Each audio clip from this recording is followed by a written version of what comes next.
a true French method champenois. And are you familiar with what that means when I say that, everybody? Okay. So for us here, I'm just going to give you the very Cliff Note version of exactly what we're doing.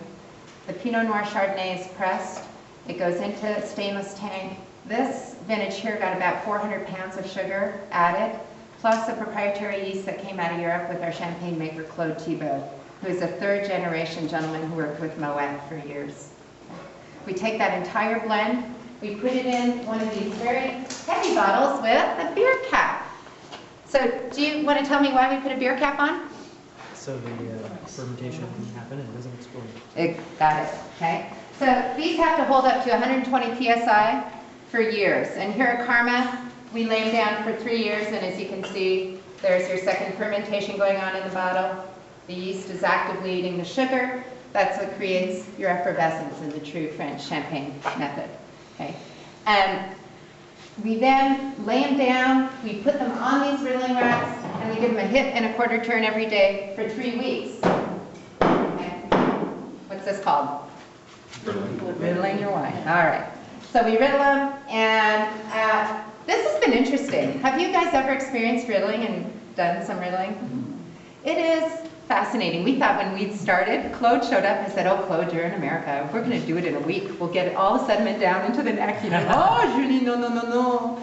Takes that 3 weeks." You know, I said, "Oh, yeah." And it really does. That sediment just wants to stick on the side of the bottle. And, you know, it really is an absolute art, this riddling. Because not only do you have to get the sediment down, but you have to not allow it to go back up into the main bottle. So we really had to do some work getting it down correctly. And it does. It takes, like clockwork, about 19 to 21 days for us to clear these. Okay? So 3 years, 3 weeks on the racks. Then we take them off the racks, put them on a degorging line, which actually flash freezes the sediment, pops it out, pops in the dosage, pops in that final cork and wire head. So you're familiar with the dosage, what that means as well. And for those of you that might not know, is anybody not clear on what dosage is? It's the add to the final. Okay. I just want to make sure, because I'm not sure the level of everything. But what was very interesting for us here at Karma was when we did our first press for champagne, my husband and I were new to the industry, and nobody told us that when you press for champagne, you just get the best juice and everything else goes down the drain. Like there's hundreds of gallons, and we're going, what's going on here? And Claude is sitting there, "Oh, Julie, you know, that's just crap. You don't need that stuff," you know? And we're like, oh my gosh.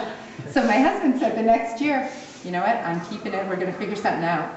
So he sent it over to Clear Creek Distillery in Portland and distilled it. So this was in 05. 600 gallons went over. 70 came back at 180 proof. And we made our own brandy. So if you want to venture, I don't know if you can come through here.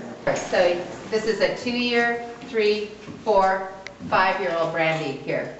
We're not released yet. We'll release it in 2012, Christmas of 2012, when it's 7 years old. And we're just in the process of getting our micro distillery license. So we'll have our own still in a brandy and cigar area. Very On cool. the Lima patio. Yeah. That'll be a neat addition. Yeah, very fun.